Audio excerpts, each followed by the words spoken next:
Caribbean Awning started in 1997, so we are well over 20 years old and have been involved in the manufacturing of products that are climate change products, reduction of heat, security, and we have expanded into other products which we have done in the last year or so.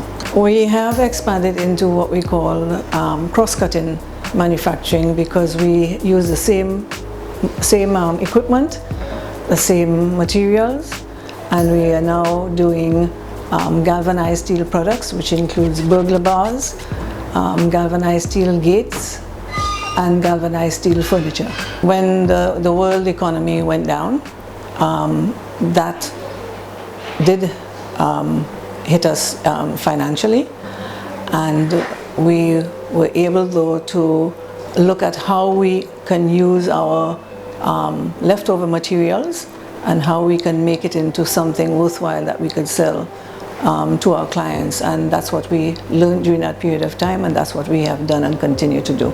We have a 5-year plan going up to 2024, so we already knew what we were planning to do.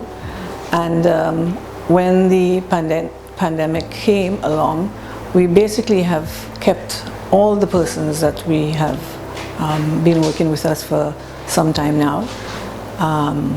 But what we did is we introduced some new products towards the end of last year, and that has helped us because now persons know where they can go to get galvanized steel products. We now do, as I said, burglar bars. We do a lot of galvanized gates. We have done a number of bunk beds made out of galvanized, and we've done some furniture made out of galvanized. It's very difficult for us to work from home with this particular manufacturing sector. You have to be on the ground, and so whilst we get work from emails, we still have people coming in to see us, so we have to have certain staff on board, and because we have to install, we also have to go out to our clients. However, what we do is we follow the protocols. That for us is very important. We make sure that everybody who comes into the factory, that we take their temperature, that we take their name and telephone number in case anything happens, so that there can be a follow-up. And we actually clean our factory every day with various disinfectants. We would have to look at each industry as a separate entity and sort of give ideas as far as that is concerned. So for instance, whereas some companies can work from home and do work from home, there are other companies that cannot do work from home.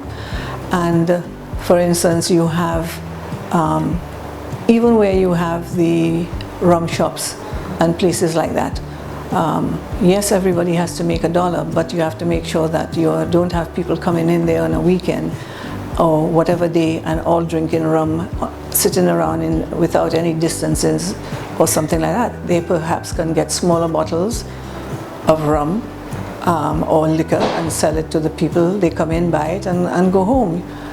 So, you know, there are certain things that you can look at and make changes, but people have to sit down and think and how they can reach their clients, but without actually making sure that they're in personal contact with them. Well, you have to look at innovation. You have to look at different ways that it can be done. But as I said, not everyone has that facility, especially when you're manufacturing. Yes, you can, if you're doing maybe pepper sauce or things like that, you still have to have people doing certain functions. So that becomes difficult with manufacturing. But I think that the smaller shops and the smaller people have to look at how they can go out to the client, or the use of technology is very important.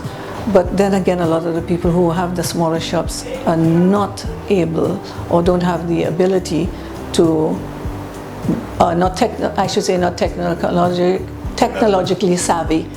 Yes, I'm not the best savvy person as far as that is concerned, but you know, I have learned a lot about it over the past years, and I've had people who go on training and stuff like that. But that's where we have to come in. That's where a lot of training has to go into. So the younger people at school, we need to make sure that they are trained in the technology of computerization and all the different apps that are available and what we can make to make it easier. The whole school system, the training, and those people who want to be entrepreneurs have to rethink what they would like to do. Bearing in mind that something like this could happen again, and that you need to be able to handle your business and situation so that you continue to work and do what you need to.